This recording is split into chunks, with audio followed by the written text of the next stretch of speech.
Salut, c'est Alina, c'est parti pour une nouvelle vidéo tutoriel, do it yourself, tout ce que vous voulez, sur Lucy Artfilia de Fairy Tail. J'ai choisi ce cosplay parce que c'est un cosplay plutôt abordable pour tout le monde et qui reprend des formes qui se retrouvent dans beaucoup de cosplays comme la jupe plissée ou le débardeur un peu, voilà. Donc je vous laisse tout de suite avec toutes les explications, etc. etc. J'espère que ça vous plaira. Et n'hésitez pas à regarder mes autres vidéos pour voir comment faire une combinaison comme Seamus. Sinon de Shinon de Gun Gal Online, sur Dart Online, et Satsuki de Kill la Kill, etc. etc. Il y a d'autres vidéos de ce type, donc n'hésitez pas à aller voir. Je vous laisse tout de suite avec le tutoriel. Alors tout d'abord la liste de ce dont vous aurez besoin, bien sûr ça va dépendre de votre corps, si vous doublez, etc. etc. Moi j'ai fait le choix de doubler le haut parce que du blanc c'est souvent un peu transparent, donc j'ai préféré doubler, c'est pour ça que j'ai utilisé 120 cm de tissu. Ensuite c'est parti pour le tuto. Donc d'abord pour le patron il y a plusieurs solutions. Tout d'abord vous pouvez utiliser un vêtement que vous avez déjà pour reprendre les formes et les tracer sur un tissu de patron. Donc par exemple avec une chemise vous tracez tout autour au niveau des contours pour voir la forme exacte du patron par exemple. Mais en fait, personnellement, moi j'avais déjà un patron qui correspondait très bien, que j'avais fait il y a quelques années. Donc je l'ai réutilisé, je vous ai mis un schéma comme ça, si vous savez pas trop comment faire, voilà à quoi ça ressemble. Et donc j'ai utilisé ça. Après, j'ai mis sur mon coton blanc, bien sûr. N'hésitez pas à essayer votre patron et ajuster sur vous avant de couper votre tissu. Bien sûr, ça me paraît évident, mais je préfère le redire au cas où, parce qu'on fait tous des erreurs. Donc, quand vous avez votre patron, vous l'essayez, et puis après, une fois que c'est sûr, vous le coupez dans votre tissu final. Ensuite, j'ai surjeté avec mon nouveau jouet toutes les pièces. Oui, je suis trop contente, j'ai eu une surjetteuse pour mon anniversaire et du coup, je me suis éclatée à tout surjeter avec une surjetteuse. Si vous n'en avez pas, vous pouvez utiliser le point zigzag sur votre machine. Ensuite, vous cousez donc endroit et envers séparément. Donc pour l'endroit, oui, vous ne fermez pas les épaules au niveau des épaules, vous laissez tout plat. Par contre, pour l'envers, vous pouvez déjà coudre les épaules ensemble. Ensuite, vous ouvrez les coutures avec le fer à repasser pour aplatir les coutures, pour rendre un effet beaucoup plus sympa et que le tissu se tienne mieux.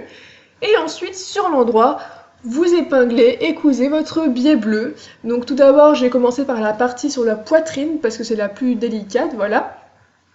Et comme ça, elle n'est pas cousue sur l'envers, en fait. Sur l'endroit, elle est cousue, et sur l'envers, il n'y aura pas de couture. Voilà, voilà. Et ensuite, ah oui, avant de faire le biais, j'ai posé le col.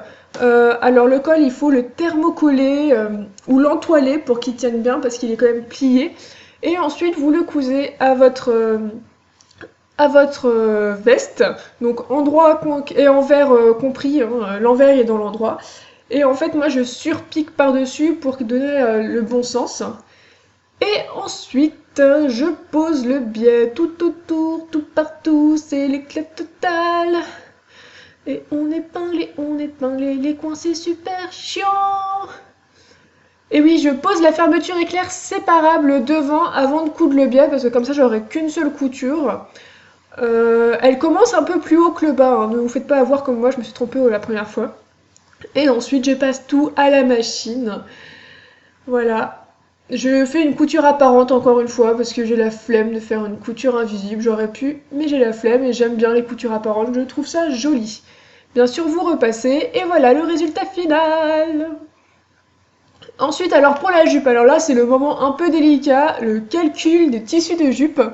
Donc en fait je vous ai mis, voilà, n'hésitez pas à faire pause, comment calculer combien de tissus vous aurez besoin, etc. etc.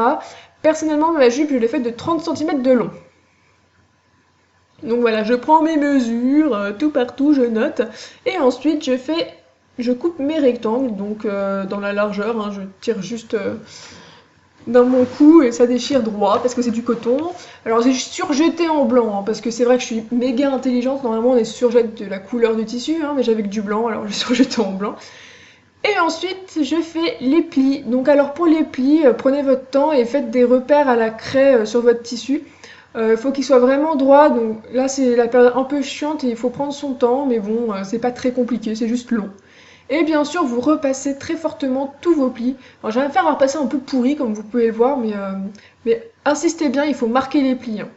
Ensuite, je fixe les plis avec une couture droite en haut qui ne se verra pas parce qu'il y aura la ceinture. Et ensuite, je fixe la ceinture, voilà. En fait, c'est un rectangle replié sur lui-même.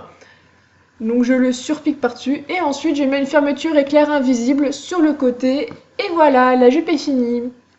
Ensuite, alors pour la ceinture marron qu'elle a sur les hanches, j'ai superposé 2 rectangles, donc un en faux cuir, un en coton que j'ai cousu ensemble à la machine, puis que j'ai retourné, ça m'a pris des plombes, et ensuite j'ai repassé bien sûr pour aplatir parce que le faux cuir le fait mal. Et maintenant le résultat. Alors voilà ce que ça donne.